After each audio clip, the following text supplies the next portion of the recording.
Hi, my name is Sam Johnson and I'm a voice teacher. Today I will be continuing my series on professional and amateur singers performing the same song. Today we will be looking at Alison Luff, who was in Waitress, and Mick, who is one of my amazing moderators for my Discord server, and they will both be singing She Used to Be Mine. I will follow it with a few exercises that you can use at home to try to work on this song on your own, or hopefully start adding to your toolbox so that whatever issues, whatever is going on with your voice, you'll start being able to problem solve it. So let's go. She's imperfect, but she tries. She is good, but she lies. She is hard on herself. She is broken and won't ask for help. Man, that's really good. She's just telling her story. Vocally, there's a little bit of air getting through. It's on the lighter side of things. I'm perceiving it more as flow than breathiness because it doesn't seem too extreme for me. And so finding balanced registration, finding a balanced amount of air and muscle, there's always a little bit of just perception and preference. That to me doesn't come off as breathy. I think it is a really usable, incredible sound, but she's so present with the character that I'm like, how much of that sound is coming just because of what she's thinking the character is doing at that point versus how much is coming because that's what she's trained herself to kind of go toward. I'm not 100% sure, but it sounds like an incredible, healthy sound. She's imperfect, but she tries. She is good, but she lies. She is hard on herself.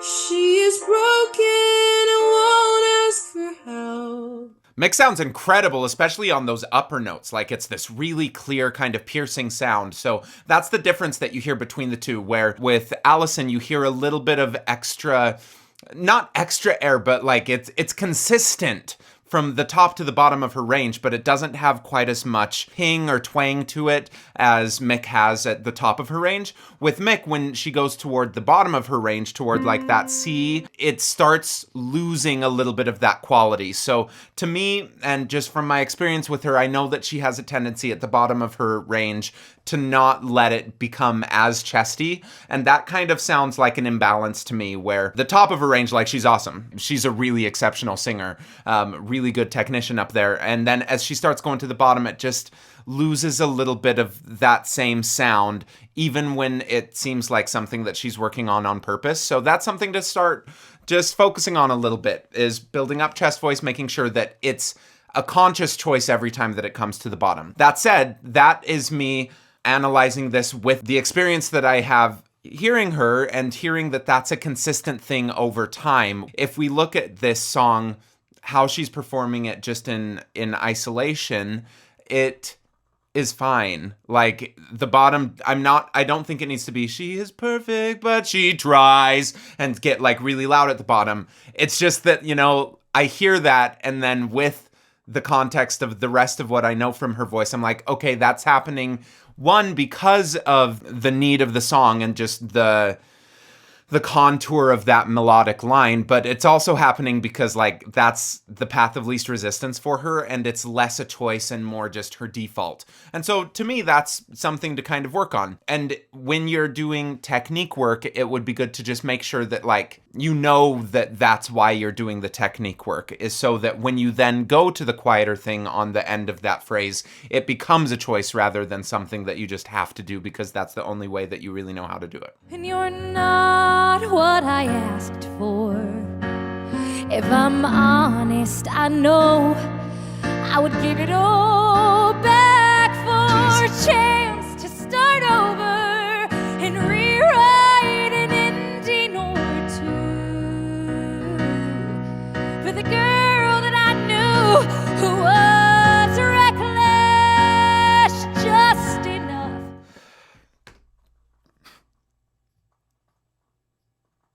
She's really good. Looking past just the emotional response that she gave me by the performance, which is not something that you can get from just focusing on technique. That's focusing on storytelling. It's hard to break it. Like, once you get... Is that something you can teach? I think so. But, like, some people just really have it in a way that, you know, is difficult to put words to. And that's kind of what I'm feeling from Alison right now. Where she's just so in that character, and that it's a heartbreaking character. Like, I saw this musical once. I highly recommend it if anyone ever gets the chance to see a live musical again, to go see it. I saw it with Catherine McPhee, and she was fantastic, but like, I didn't feel the same sort of movement as I did from just that 10-second clip. Looking at the vocal technique side of it, what kind of stuff was she doing that allowed her to be so present in the character? She kind of narrowed a lot of the vowels. If you listen back through it, there's never a moment where she goes just super wide from everything. Everything is kind of in this kind of place. That actually gives it a really nice consistency throughout her whole range. When we get to the bottom of her range, it doesn't get like super loud, but you can hear that there's a similar level of resistance at the vocal folds where it doesn't drop off into a really breathy place. It gets quieter, but there's still some presence to it. To me, that's kind of the goal with all voices, is just to get as many notes as we can that sound similar enough so that anytime that you vary from that, it means something. And that's what I'm hearing from her so far, like, exceptional. Now I've got you, and you're not what I asked for. If I'm honest, I know I would give it all back for a chance to start over. Oh, that's really good. Rewrite an ending or two for the girl that I knew who'd be reckless just enough. Like right there, that very last thing is where it felt like a kind of glitch in the transition. In singing, we have control over three things, basically, in terms of technique. We have control over the airflow, over the resistance at the vocal fold level, and over the vowel. And so a lot of times when you're watching these videos, I'm sure you're like, wow, he's just talking about the same thing. Yeah, because it's like, it's that simple. If you get those three things in a good place, everything starts balancing. And sometimes it's really difficult to get enough control over our instrument to have independent control over those three things. And that's the point of vocal exercise and of practice, is to start finding control over all of those. But ultimately, it is those three things. So at the beginning of that whole section, Mick was using a fair amount of resistance at her vocal fold level. It's much closer to how someone would mostly speak. And it was not a high note. Like, that was going down to the G, the G3, which, you know, is nearing the bottom of most high voice ranges. So I thought that she was extremely successful with that. And then as she started going to the high part, it was a really smooth transition. But then as she came back down just that one last time, it wasn't as smooth as I think she is capable of doing. And so hopefully with some exercise and some more experience working on that kind of stuff, she'll be able to get that. There really is just like a slight difference in the overall feeling of something when it is purposeful. And to me, that didn't seem purposeful. I could be wrong. Like, feel free to call me out, Mick, but I think that's one thing that we could keep working on. When she got to that high note on that start over, I loved her vowel on that. That it wasn't start, it wasn't store. It was just a nice vowel. Oh my. And that's the thing, is like, sometimes it's hard to put descriptors to all of these little nice vowels and stuff. It's just like, you know it when you hear it. And to me, it wasn't anything extreme, but the overall quality of it was so balanced. One other thing that I'm noticing that's a little different between the two voices, Mick's voice has just a little bit more of that pingy sound to it, where you might say that Alison's is a little bit warmer as she starts going up high. That said, like, they're both really great instruments. They sound awesome. Both of them sound really, really good. And do I want to change Mick's to make it more like Alison's? No, not at all, because I think what she's doing is really good. That said, like, as we continue working on her voice, I would encourage her to explore some of those other sounds, see if we can balance it out so that it's an even balance of like warmth and brightness, where I feel like some people might argue that there's a little too much brightness with this. For me, like, that kind of fits my aesthetic. I like really, really bright voices. But if she was auditioning for this show, maybe the music director would want her to be able to do that. And so you have to kind of be able to go back and forth between them. Both are good. Both are good. It's just what you are intending and what is required of the job that you're doing. That's been gone, but used to be mine. You hear that vowel underneath?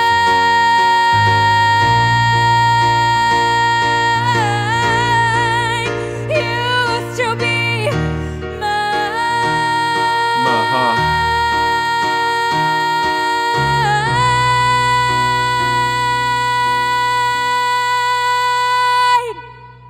Jeez. So when she started that section, it was more of the and then when she went to the very last B, she did open it up a little bit more. I kind of like that. Again, like it does opening it up like that help go toward higher notes in a connected way. I do think that, like, if the intention was to start going toward those higher notes, that keeping with more how she started it, the mine instead of mine might make it easier to keep going, but she doesn't have to keep going with this one. So, like, you can get away with that little modification. If that was something that after hearing her do it with a bunch of different songs and a bunch of different exercises, it was a consistent habit, that's something that I'd want to break just to make sure that it's a conscious thing. I bet that it's a conscious thing with her, though. Like, it just kind of changes the tone a little bit. It sounds a little bit more desperate, more waily, like a wailing and gnashing of teeth. It's just like a more primal sound to me. And to me, this character is like not going through an easy thing in her life, and that to me feels more raw. I like it. That's been gone. She used to be mine. Nice, she relaxed into it.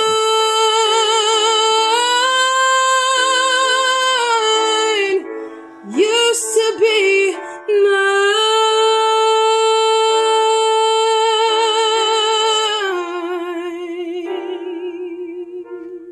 Lovely. Like, they're both really freaking good. That last section with Mick, she actually did hold on to a little bit more of that kind of place. The biggest thing with Mick is, like, man, she's got such a great voice, but every time that I see her perform it doesn't feel like she's as involved in the character that she is performing as, whether it's herself or performing as someone else, whether it's being a character from Waitress or being Mick.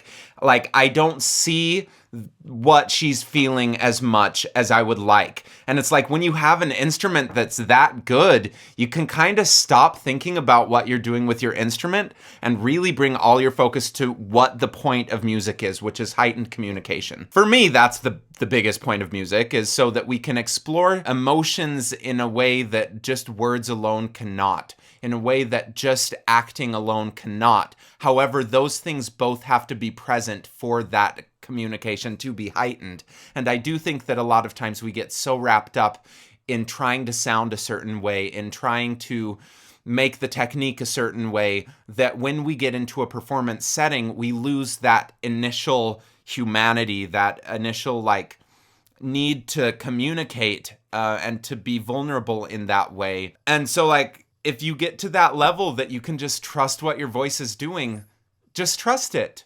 And it feels like walking off of a bridge, but, like, oftentimes you'll fly rather than fall, because the experience that you have, the practice that you have, is enough that your body can really trust that when you are just focusing on emoting, your body will use these sounds that you have practiced in a way that you don't have to consciously manage them. Mick is right there.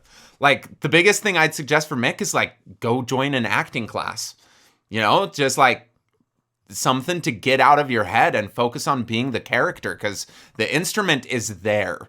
The instrument is 100% there. Like, the only little thing that we'd keep doing with exercises is make sure that it's coming back down into a chestier place smoothly, but that's because everyone has like a little tendency that you have to work on with your exercises. For me, I still tend to pull chest. Like, when I start going toward my higher notes, I want to hold on to too much of that chesty place, where with her, as she's starting in that headier place that is so full, it's like a beautiful sound. When she starts coming down, she wants to hold on to that feeling, and that starts causing a little bit of imbalance at the bottom. But like, everyone has something like that. It doesn't mean that we have to throw out the whole instrument. It doesn't mean that we have to be like, okay, I'm going to just change everything that I'm doing, because most of what she's doing is great. Just like how with me, most of what I do is working quite well as I start ascending, but like sometimes there's that little tendency of a little too much weight. And so I know a few exercises that help me get out of that, so that when I start to sing, I don't have to be consciously managing all of those things. And that's a really freeing experience as an artist. Let's work on just a few of those little exercises to help people kind of come back down into a chestier place. Because she has proven that she has a chest voice, but just to kind of know what we're feeling, I suggest putting your hand on your chest, because most people will feel the kind of vibrations happening, and that's a nice landmark to kind of pay attention to, just as we're exploring this kind of stuff. And I want to start with just a 3-note scale. It's a major arpeggio on a major scale, or on a major chord, major triad.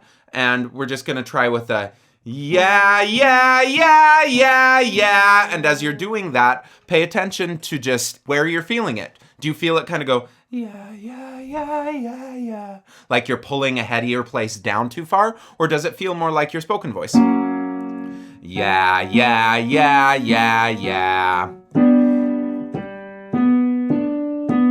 And try doing this fairly loud, just so that you can kind of know what these lower parts of your voice feel like. As we go higher, see if you can keep kind of holding on to that feeling. It's going to start moving up into your head at some point, but that's just a thing that happens if you allow it. And we're not going to go so high that it really starts pulling. If you are a lower voice type, someone who doesn't really, not a soprano, maybe a tenor or a bass, suggest doing this down the octave. However, this is generally a thing that affects women, higher voice types, a little bit more often than men and lower voice types.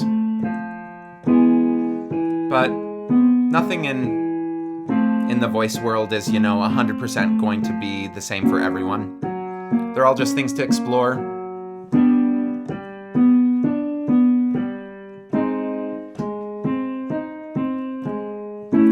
Yeah, yeah, yeah, yeah, yeah. And after you get kind of used to that place, then we need to start approaching it from the place that you're more comfortable, from your head voice place. So let's keep using the same yeah. Just change one thing at a time. So we'll change the pattern and start from the top down and go, yeah, yeah, yeah, yeah. Starting from that more heady place. It might be totally flipped. It might be more like what Mick is using, where it is not flipped. It's a very connected, beautiful, like, together sound, but then just at the bottom, let it go back to the same place that we just explored with the yeah, yeah, yeah, yeah, yeah. So get in here.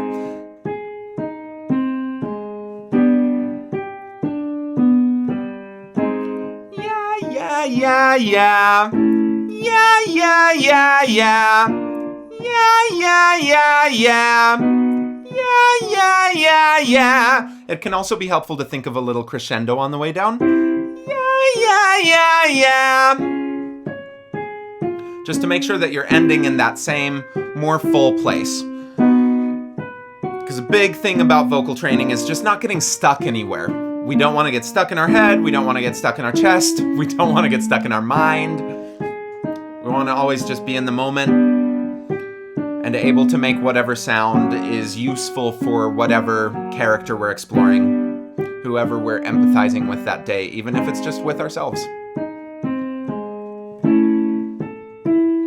And as you get more and more comfortable with that, asking for it to be the same volume all the way through rather than kind of starting softer. So more of a yeah, yeah, yeah, yeah, rather than yeah, yeah, yeah, yeah. yeah. Just really even sound. Just because it gives us an objective to look for. It's not because it's inherently better than doing a crescendo down. It's actually much less musical. It's just to kind of get used to that new feeling. And then once you get used to that, maybe change the sound a little. So we'll go from the yeah to 1-1-1. I love 1-1. 1-1-1-1. Then go up higher and higher so that it really starts letting us go into that bigger head voice place. 1-1-1-1.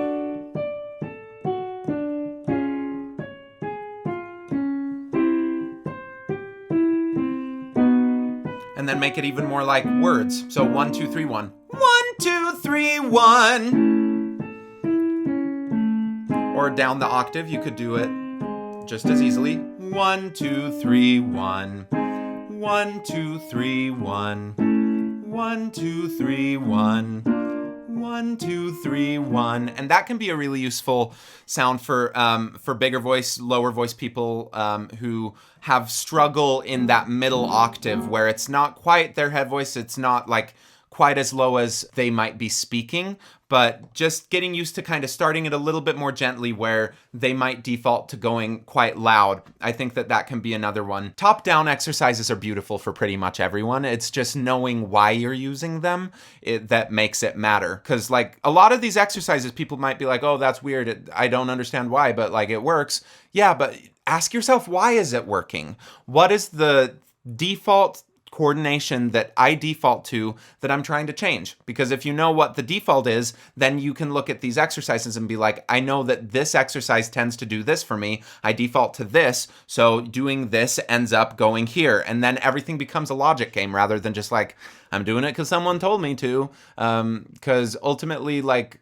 we don't always have a voice teacher in our pocket. We just need to know these skills so that we can manage it on our own, because, you know, even if you have regular voice lessons, maybe halfway through your week, the exercises you were doing the first day, like, just stop working. They're not as awesome for you. So you have to look through and be like, why isn't this working? And problem solve on your own. And I think that's a really valuable skill. So I hope that playing around with these exercises helps you find out some sort of higher truth in how to use your instrument so that you can then forget about trying to actively manage your instrument and just focus on being in the character. Because ultimately, like, that's the whole point. That's why Alison's affected me so emotionally, where both of them are just incredible voices, but it's the experience and the connection to the character that really took me to that next level. And I think that that's what most people are looking for in their in what they're watching, in what they're looking for when they're listening to voices. Thank you for watching. Please leave a comment below. Go check out my Discord. There's links in the description. Go say hi to Mick.